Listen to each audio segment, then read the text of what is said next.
Ageng Tepang Bolangers. Aku kenalkan dulu nih satu kue khas Sukabumi.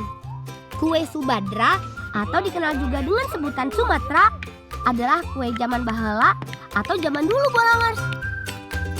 Kue ini berbahan utama tepung tapioka atau kanji. Orang Sunda sih biasa menyebutnya aci. Bahannya sederhana saja. Cukup diberi tambahan gula dan parutan kelapa. Untuk warnanya, aslinya hanya warna dasar adonan putih. Tapi kali ini aku mau buat juga yang warna hijau dan merah nih. Kalau melihat paman mencetak, sepertinya mudah nih. Cukup masukkan adonan ke dalam cetakan kayu, lalu ditekan-tekan sampai padat. Tok, tok, tok. Ketok dengan batang kayu, tumpahkan deh adonan jadi ke loyang. Biar paman saja deh yang melanjutkan mencetaknya ya Bolangers. Aku menata kue di loyang dulu ya, biar rapi dan matangnya merata. Adonan kue yang sudah tertata di loyang, selanjutnya kami panggang nih Bolangers. Aku mau coba juga semoga berhasil ya. Bolangers, pembuatan kue Subadra ini tuh masih tradisional banget. Soalnya masih pakai kayu, terus tuh pemandangannya masih pakai batu bata. Jadi makin kerasa banget nih rasa tradisionalnya. Kue Subadranya udah gak sabar nih pengen cobain. Nanti kalau udah matang kita cobain yuk. Pemanggang berbahan batu bata ini masih mengandalkan kayu bakar. Karena selain mudah mendapatkan kayu, aroma kue pun menjadi khas. Cukup 10 menit saja nih. Adonan pun siap diangkat. Wah, udah matang. Wah, wangi banget Bolangers. Wih. Ada beberapa kue yang matangnya menempel nih Bolangers. Biasanya sih paman tidak begini. Harap maklum teman, aku dan Aska masih belajar menatanya tadi. Kalau sudah didinginkan seperti ini, selanjutnya kue Subadra bisa dikemas. Bibi biasa menjual dalam bentuk kemasan plastik atau besek seperti ini. Sambil membantu mengemasi kue Subadra, Bibi malah menawarkan kami untuk mencicipi. Jadi nggak enak nih. Ayo barudak. Well. Lang, ya. Ayo ke acara tutunggulan. Ada bulu tuh. Ini barudak. Beri kamar anak ya tuh di sana. Sama acara tutunggulan. Oh nya tuh teh. Ya, tunggu nyatanya. Ya, sami. Itu di sana. Oh nya teh. Ya, tunggu nyateh.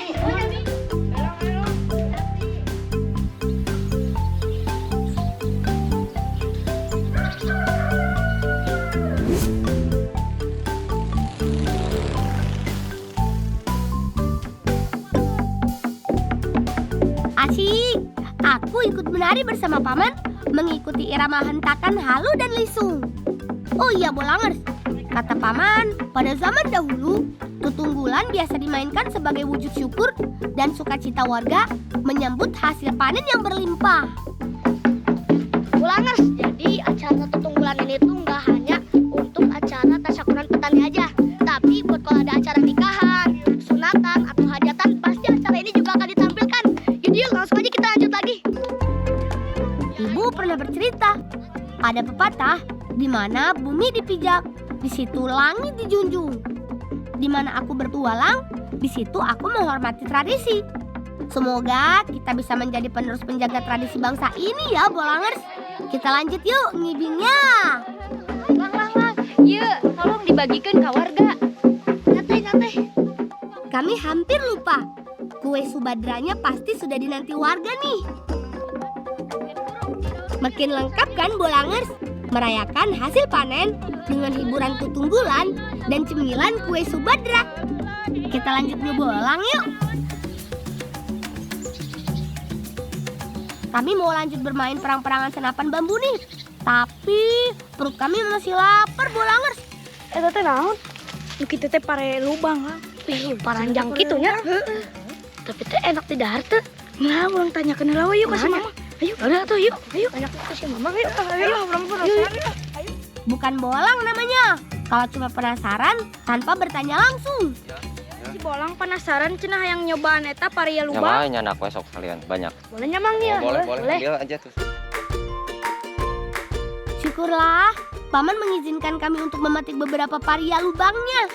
Sepertinya cocok menjadi bahan tambahan makan siang kami nih. Wah, Bolangers, jadi ini tuh namanya paria lubang atau pare belut. Kenapa bisa disebut belut? Karena tuh bentuknya panjang kayak gini tuh, kayak belut. Nah, biasanya sih orang-orang ini tuh di sini tuh masaknya kecil-kecil gini nih. Tuh, kalau yang panjang-panjang ini nggak tahu sih. Tapi kayaknya pasti enak juga nih. Udah, nanti kita cobain rasanya kayak gimana. Sekarang kita ambil dulu. Yuk. Ternyata paria lubang yang kami petik ini adalah sisa panen Bolangers. Paman sengaja membiarkan tumbuh besar memanjang untuk dijadikan bibit di kebun lainnya. Ciri khas paria lubang adalah bentuknya yang panjang menyerupai belut atau sidat. Makanya warga di sini memberi nama paria lubang atau pare belut. Cil, menang yuk gede tuh, panjang di orang lah. Ih, orang ge sama tah, panjang. Tapi panjangan kan orang. Sarua we. Warga di sini biasa mengolah paria lubang menjadi masakan berkuah, seperti sayur lodeh, kuah kuning, sampai tumisan. Kadang juga dimakan langsung menjadi lalapan pendamping sambal dan ikan asin. Duh, orang Sunda pisan makan sayur mentah. Sepertinya 8 buah paria lubang sudah cukup nih. Kami langsung bawa saja ya. Sok terus lah buat ini mah. Nah, ya rumah. Ya tuh. Sok enak sok. Ini nuhun nyampe.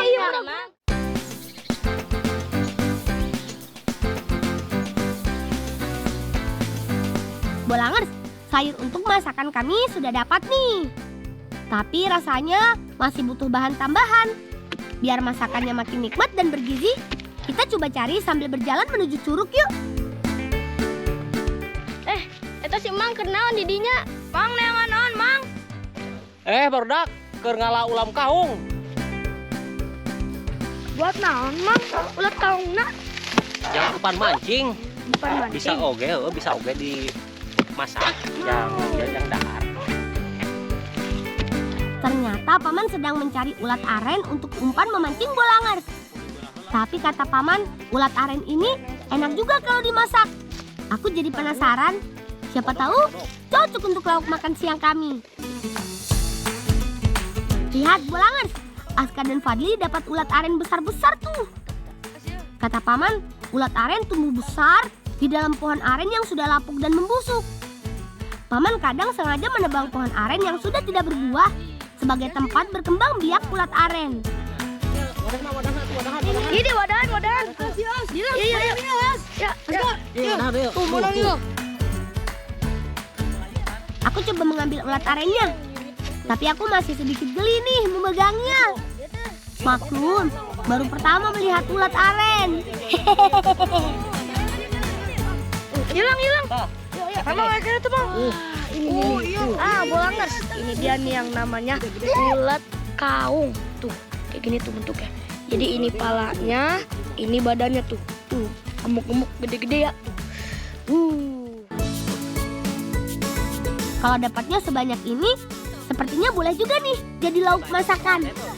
Aku sih penasaran dengan rasanya Bolangers. Udahlah tuh ya mah geus banyak juga tah geus loba.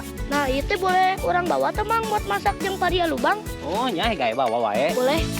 Dari hari mah. Udah tuh, makasih ya Mang ya. Ya. Nuhun. Tuh baru dak dia. Satukan. Itu Bang, tutup. Mang, nuhun ya Mang. Sami lang. Lengkap deh bahan masak makan siang kami. Lanjut kita olah saja yuk Bolangers.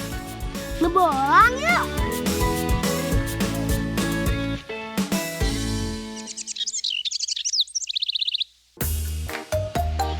Saatnya memasak. Bolangers, Aska sedang membersihkan paria lubangnya tuh. Kalau sudah dipotong, terlihat bagian dalamnya berongga. Ada bijinya, mirip sekali paria atau pare. Ini akan menjadi sayur utama makan siang kami. Setelah dibersihkan kulitnya dan dibuang bijinya, paria tinggal diiris-iris deh. Bolangers, tadi yang udah kita dapat uletnya sama pare lubangnya mau kita jadiin lemang. Gimana cara buatnya? Nanti lihat ya. Kak, iya udah belum itu teh ngupas tak? Lemeng adalah istilah untuk lemang dalam bahasa Sunda. Bentuknya mirip seperti lontong, tapi untuk memasaknya menggunakan ruas bambu muda dan dibakar langsung di atas api. Untuk memasak lemeng, kami memakai bumbu dasar seperti bawang merah, cabai, dan tomat.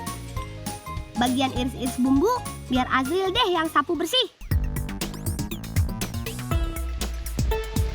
Sambil menunggu bumbu siap, aku akan membuat wadah masaknya.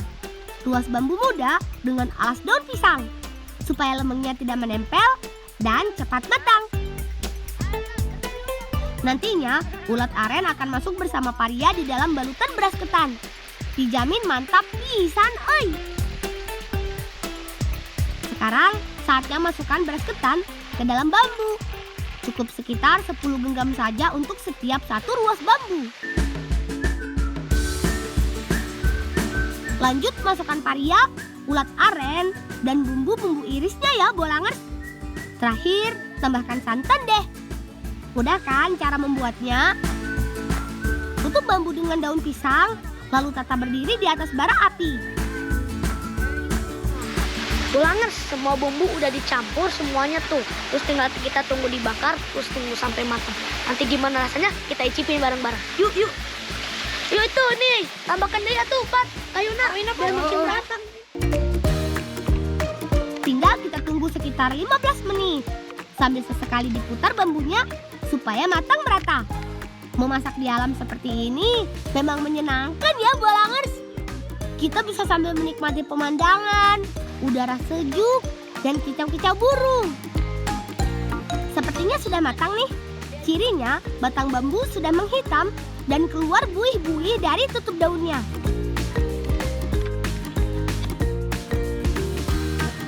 Langsung kita belah saja bambunya, bolangers. Lemeng kita sudah matang sempurna nih. Gak sabar mau cicip nih. Bumbu kunyitnya membuat lemeng kami jadi kuning nih. Serasa nasi kuning ulang tahun saja. Wah, bolangers udah jadi nih lemang ala si bolang. Ada ketannya, ada sayurnya, juga ada proteinnya, yaitu ulat arennya. Udah tuh sok berdak, coba kan ya tuh buka dulu tuh gitu. Pertama, aku mau makan ulat arennya dulu nih. Pasti enak. Itu palanya tong dimakan.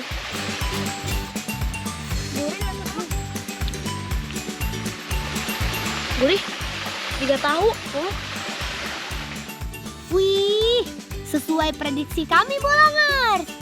Rasa ulatnya gurih sekali. Teksturnya lembut, seperti tahu kalau kata Aska. Kalau menurutku, rasanya seperti putih telur rebus nih. Ayo kawan-kawan, dihabiskan ya. Jangan lupa sayurnya juga. Kita lanjut lagi ngebolang di Jampang yuk, bolangers.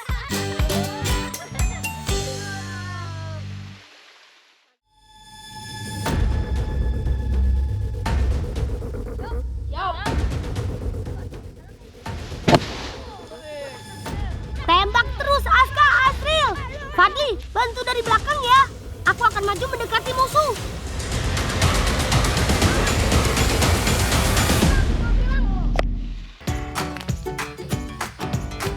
Tembakan pertama lodong kami berhasil mengarah ke tim lawan, bolangers. Kami harus siap-siap mendapat serangan balik ini. Aska, Azril, sembunyi. Benar saja, mereka menembak kami. Untung saja tidak sekuat lodong Fadli. Seperti ini serunya perang senapan pelotokan dan meriam lodong ala anak Jampang. Sudah seperti perang sungguhan. Tapi ini hanya permainan kok, bolangers. Bonang, mantap. Pelotokan ini bisa menghasilkan suara nyaring. Ruang hampa di dalam ruas bambu mendapat tekanan kuat saat tongkat pendorong ditekan. Berbeda dengan meriam atau lodong, dentuman dihasilkan dari panas karbit dalam ruas bambu. Putra dan kawan-kawan memakai strategi menyebar nih. Ada yang di balik pohon, sampai bersiap menembak kami dari atas pohon. Kami tidak boleh lengah. Serang!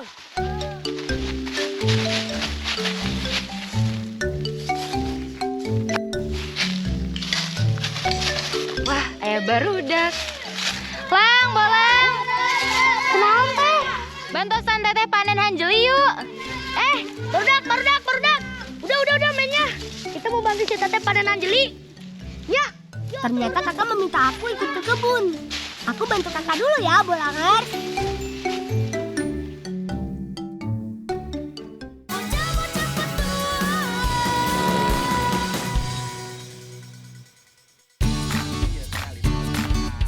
Aku baru tahu nih, ternyata Anjeli tidak menua bersamaan dalam satu rumpun. Jadi kita tidak bisa memotong sekaligus seperti memanen padi. Harus dipilih-pilih. Bolangers, Anjeli adalah sejenis tumbuhan biji-bijian. Berbeda dengan padi, Anjeli memiliki bentuk biji yang membulat dan sangat keras, hampir seperti batu, Bolangers. Kalau dimakan langsung, bisa bolong deh gigiku. Untuk memanen Anjeli, kita pilih batang dan biji yang berwarna kecoklatan. Agar mudah, kita bisa langsung potong bagian batang menggunakan alat khusus. Bolangers, jadi ini namanya etem buat metik Anjeli. Nah, bentuknya unik ya. Coba yuk kita petik. Memetik Anjeli perlu kesabaran nih, Bolangers. Tidak bisa main potong saja. Tapi seru sih, melatih ketelitian. Kata paman, warga kampung sejak dulu terbiasa mengkonsumsi Anjeli sebagai sumber karbohidrat pengganti nasi. Kata kakak, Anjeli yang kami petik ini mau dibuat makanan. Wah, aku jadi penasaran nih. Iya teh, Anjeli teh keras ya teh. Keras lang. Biasanya teh buat apa kalau keras gini teh? Nah biasana anu keras kieu teh bisa dibikin eta aksesoris, samun henteu gelang, kalung, tasbih oge bisa. Oh, bisanya. Oh, nah, terus iya teteh mau dibuat aksesoris. Nah lamun ieu mah urang tong ngadamel aksesoris tapi dibikin ranggindang. Asik, kakak mengajak kami mengolah Anjeli menjadi rangginang. Ikut aku yuk. Langsung kita mulai saja yuk, Bolangers. Pertama, Anjeli perlu kita rontokkan bijinya. Biji Anjeli harus dikukus supaya biji Anjeli menjadi lunak. Sambil menunggu matang, kakak dan Aska akan membuat bumbu untuk perasa rangginangnya. Kadenya eta nganggo pesona, disiraheut deket soalna. Nya teh. Bumbu untuk rangginang cukup sederhana, Bolangers. Cukup bawang putih dan garam saja. Nantinya, bumbu akan dicampur ke Anjeli yang sudah matang dikukus. Teh, ya cigana geus asak. Oh nya kada panas. Nya teh. Mengukus Anjeli ternyata tidak terlalu lama, Bolangers. Sekitar 15 menit saja, Anjeli sudah matang dan bisa diangkat. Nah, ieu lang anu tos jadina. Oh, coba teh orang teh bola teh. Wah, iya cak. Nya kieu. Bolangers, ini dia nih Anjeli yang udah jadi dikukus matang. Kita cobain yuk.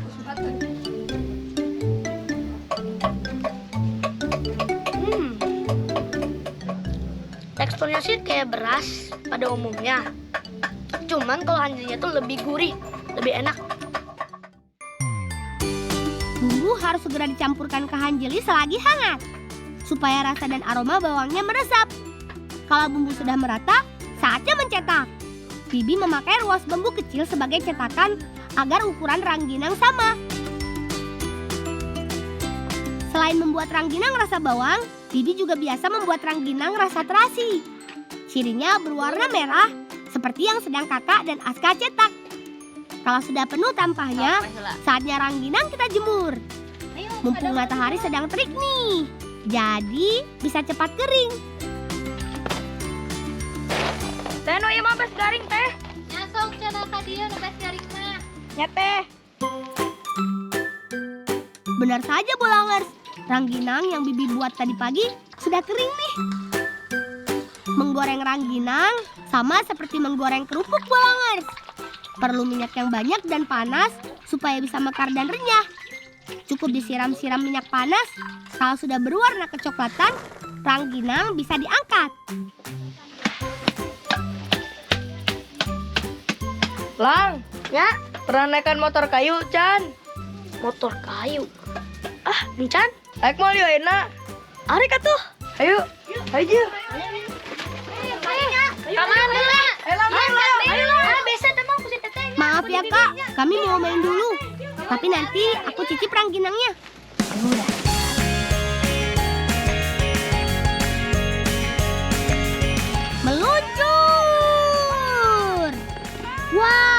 motor kayu itu bisa melaju secepat ini? Ini sih kendaraan ramah lingkungan. Larinya kencang, tapi tanpa bahan bakar. Hehehe. Bolangers, pertama kali nih aku mencoba permainan motor kayu seperti ini. Meskipun kami bisa meluncur dengan kencang di jalan menurun seperti ini, kedua kaki kami tetap berjaga bila sewaktu-waktu oleng. Juga bantuan sandal jepit sebagai rem darurat.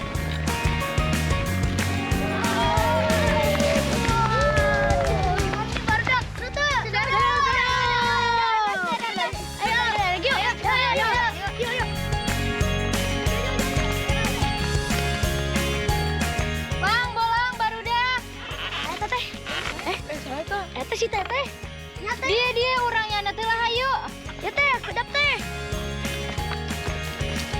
Bolangers, ternyata kakak menyusul kami ke tempat main motor kayu. Pasti kakak mau membawakan rangginang nih. Maha rame. Iya, rame teh. Kasih capepan ya. Nanti atuh. Sok atuh aya nama urang nyanet ieu we ranginang hanjeli. Pas sekali kakak datang, kami butuh tambahan tenaga nih. Kan lumayan dorong motor kayunya bolak-balik. Rangginang hanjelinya enak sekali loh Bolangers. Rasanya sih mirip rangginang nasi. Tapi kalau ini jelas lebih gurih. Bolangers, rasa rengginangnya tuh asinnya pas, terus gurihnya juga pol, ada manis sedikit sama kriuknya mantep. Ayo kawan-kawan, kita cemil dulu rangginangnya. Nanti kita lanjut main lagi ya.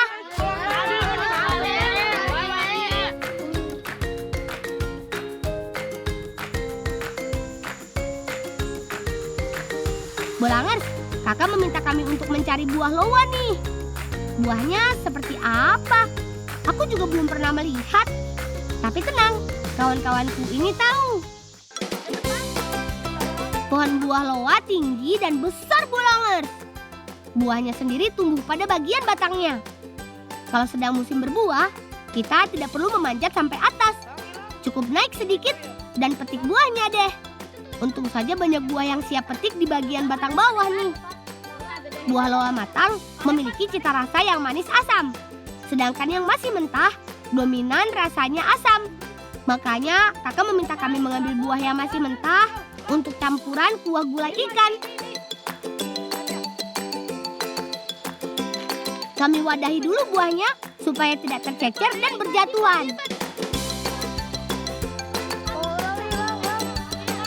Hilang yuk. Mana? Hilang tak? Gede mah. Kami butuh galah untuk mengambil buah yang di atas nih, Bolangers. Kami cari dulu ya. Mang. Ya lang, Bisa nyian gantar tuh, Mang. gantar jang naon lang. Eta Mang, buat ngalah buah loa di situ, Mang. Mang di situ. Ayolah kena dibantuannya lang. Untung saja ada paman. Kami jadi bisa dapat buah loa yang berada di atas pohon. Hati-hati ya paman, lempar saja buahnya, biar kami kumpulkan di bawah. Banges, aku penasaran nih sama rasanya buah loa. Mari kita coba yuk. Mang, itu mang tuh, mang.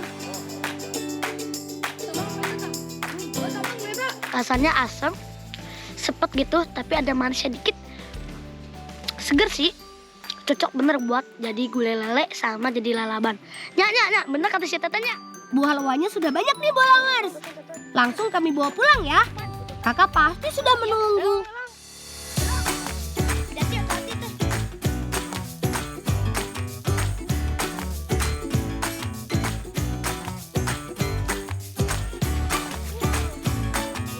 Di kolam paman ini ada ikan bawal dan lele yang ukurannya besar-besar. Kayaknya kalau aku yang angkat ikannya tidak akan kuat deh. Biar paman yang coba tangkap dulu.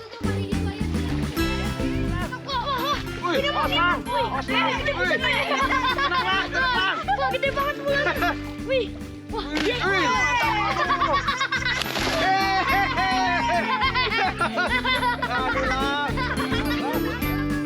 Lihat Bolangers, paman saja kerepotan mengangkat ikan bawal jumbonya. Oh iya, untuk memasak gulai nanti, kakak meminta ditangkapkan ikan lele dumbo. Dari tadi kami dapatnya ikan bawal terus nih. Mana lelenya ya?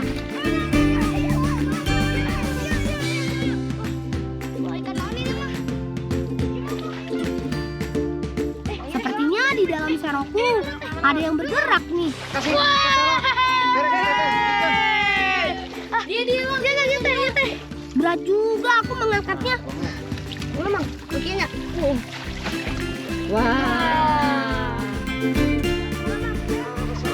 Akhirnya aku bisa dapat lele nih Bolangers. Lumayan besar juga ukurannya. Setelah ikan bawal dipisahkan, ternyata ikan lelenya mulai bermunculan nih Bolangers. Paman saja bisa tangkap dengan tangan kosong. Tuh. Iya kan? Wah iya lele ya. Awas Mang. Aduh. Berontak hilang. Mang. Sipnya. Ih. Awas Mang, jangan depan lagi Mang. Is. Wah, Bolangers, lihat tuh, lelenya gede banget. Lihat tuh, sama tangan aku.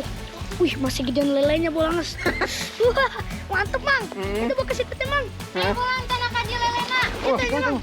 Dari pikir ke situ, Kade lepas Lang. Aku dapetin ke dia. Sepertinya 2 ekor lele dumbo ini cukup untuk memasak.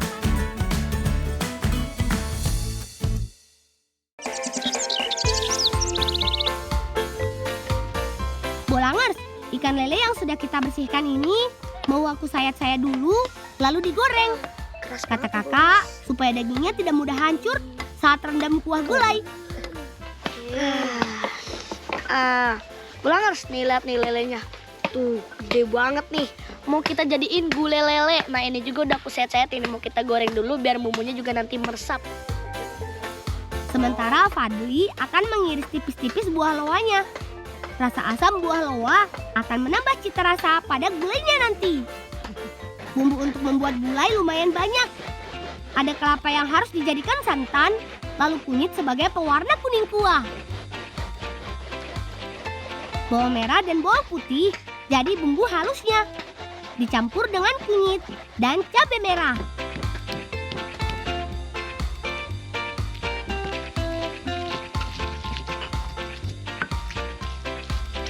Sedangkan untuk taburan kuah gulainya, kakak mengiris daun bawang, tomat, dan serai. Aku lanjut menggoreng lelenya ya Bolangers.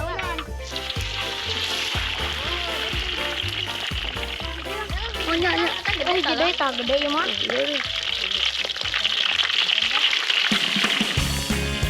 Menggoreng lelenya cukup setengah matang saja Bolangers. Karena nanti akan dimatangkan lagi bersama kuah gulainya. Sekarang kita siapkan kuahnya yuk Bolangers. Bumbu halus harus ditumis supaya matang dan harum. Tambahkan sedikit air juga ya. Bukan gulai namanya kalau tidak memakai santan. Terakhir, tambahkan gula dan garam. Oh iya, buah loa juga dimasak lebih awal ya, supaya rasanya menyatu dengan kuah gulai. Lang, lelena cana ka dieu. Ya teh.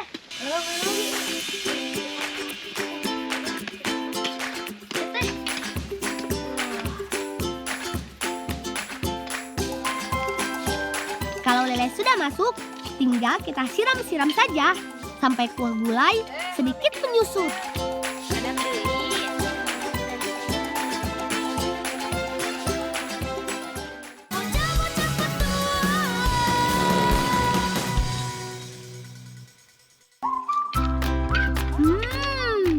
Rasa kuah gulainya sudah pas banget nih Bolangers. Saatnya diangkat dan makan. Gulai lele buah loa siap temani makan siang. Selamat makan Bolangers. Jangan lupa pakai nasi ya. Supaya sehat, menu makan kita harus seimbang. Ada nasi, lauk, dan sayurnya. Mantap ya Malang. Aku penasaran dengan rasa gulainya nih. Perpaduan yang pas nih. Enak banget Bolangers. Pedas, asin, manis, gurih. Bolangers, tekstur buah loa itu mirip kayak nangka. Terus rasanya tuh asem, manis, gurih-gurih gitu. Terus ditambah dengan lelenya juga. Enak banget. tambah kuah gulainya juga. Tambah seger. Nyapat ya? Mantap ya.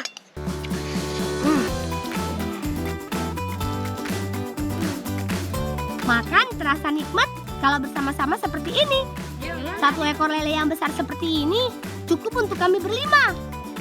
Kuah gulainya bikin pingin nambah terus. Mantap ya? Udah tuh, As.